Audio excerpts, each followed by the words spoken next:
If your blender graphs look like this, delete Blender, shut the computer down, and unplug it. But don't worry, because we're gonna fix them together. First thing you want to do is go up to the add button, and then type the search, and then type up camera. As you can see, the camera comes up, so you click it. You're probably like, how the hell do I open the camera? Actually, you're probably not. So to access the camera, you either click 0 on the numpad, or you click this button up here. So boom, you're in the camera. Now you're like, how the hell do I move it around? The easiest way that I've found is to just lock camera to view.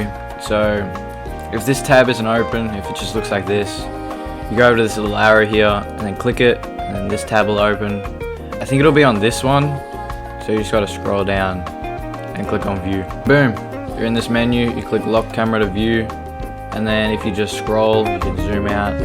You know, if you just move around like you normally do in Blender. You want to get your camera to a good position, something like that. And then make a keyframe. Now what you do is, am I recording? Zoom in on the timeline. I'm not gonna have an audio while doing this, but usually I have an audio, so I'm just gonna mark some points. So to make a marker, so you go to the frame you want the marker on, and just click M on your keyboard. If you want to name the marker something, just double click it, and then you can name it. First keyframe's here, the marker's right here. This is where we want the camera to zoom.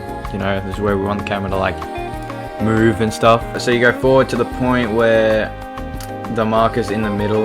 You lock camera to view, or you could just go to the object properties and then move it like this. So you lock camera to view, zoom in and move it to your liking. Just move it to there. And then you click I, and boom. Makes 9 keyframes for location, rotation, and scale, and all this. Wait, no, that is location, rotation, and scale. So then, it'll look like this. Hell no. Pretty bad. So this is when the graph editor comes in. Yeah! You go to this icon right here, click it, it brings up this. So you go over to graph editor, it's right underneath this one, and then now you're in the graph editor. And it's like After Effects, but it's like, it's not the speed graph, this is the value graph. You can't see anything right now, it's pretty hard to see. Click this drop down, and this is all of our values. Location, rotation, scale, just a whole bunch of nerd stuff. To see stuff, to see the graphs and everything, you want to click view, and then frame all. You want to click and drag over these circles here, and they'll turn yellow, and then they'll have a bunch of these things. Hold down on this circle while everything's selected. Hold shift, and then drag this to the right. Boom. I'm gonna go over to these circles here and drag select over these ones, zoom in a little, you know, and then hold down on this circle again, and then hold shift and drag this one to the left. So you don't want to drag it too far, just until you have something like this curve like this. You don't want to fix any that are like hanging down like this. This has to be perfectly straight, like these two circles here. But you want it to look like this. As you can see, it drops down, but that's because these are like not straight. So you want to make them straight, go through, make them straight. You don't have to do this all the time. Sometimes you do if they do look weird. So now I'm actually going to be teaching you how to overlap the keyframes. What you want to do is drag the timeline blue thing to the end of the keyframe, so like one frame over. Click the camera icon. Select the camera, click object, snap, cursor to selected. You got this thing in the back of your camera. Click add, and then you scroll down to empty, and click plane axis. Now you got this thing, and you can change it in this property. You can change what it looks like. You can do arrows, you can do circle, all that stuff. For this, I'm just gonna do arrows, just because it's easier to see. Click the camera and then hold down shift and click the empty thing we just made. Then click Control P, object, keep transform, and then your graph still stays the same. Everything's fine. But if I select the empty and then move it around, it moves the camera without messing with the keyframes. You see where it's going? This is basically like using nulls, like After Effects nulls in Blender. Select the empty and then make another marker. You should have all of the markers set already to like the audios and everything. So you want to make a new marker to where you want the next movement to be.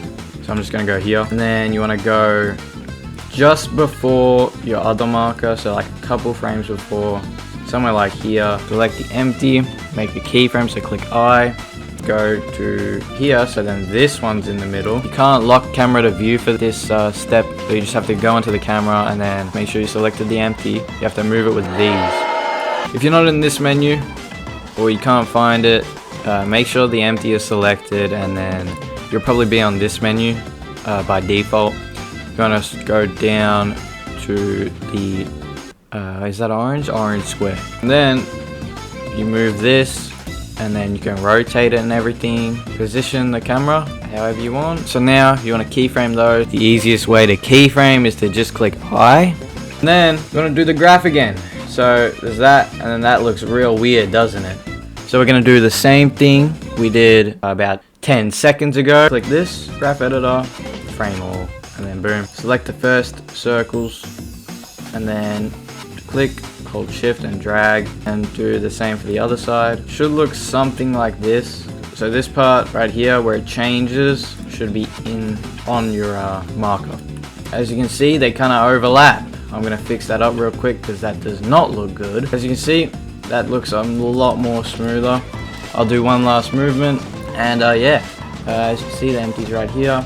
You want to select the empty object, snap cursor to selected, add empty arrows. To make it more visible, I'll actually change it. I'll do sphere for this one, so you can see it more clearly. Always move your timeline to the end of the keyframes before adding another empty.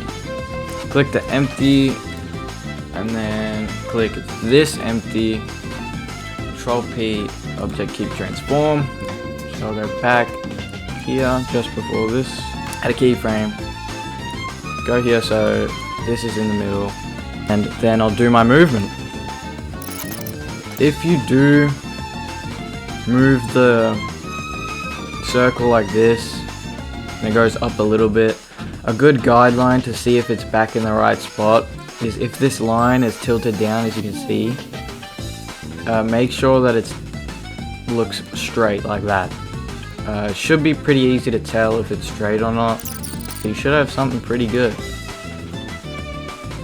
If you want to go to your previous movement and mess around with the keyframes on that, what you do is you click the empty,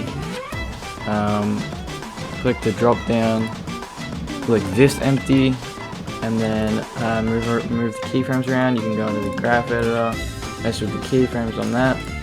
And yeah, hope you enjoyed today's video. If you guys want a tutorial on like lighting and everything, lighting in Blender and like shadows and everything like that, get this video to 2 likes and I'll do a tutorial on like lighting and stuff.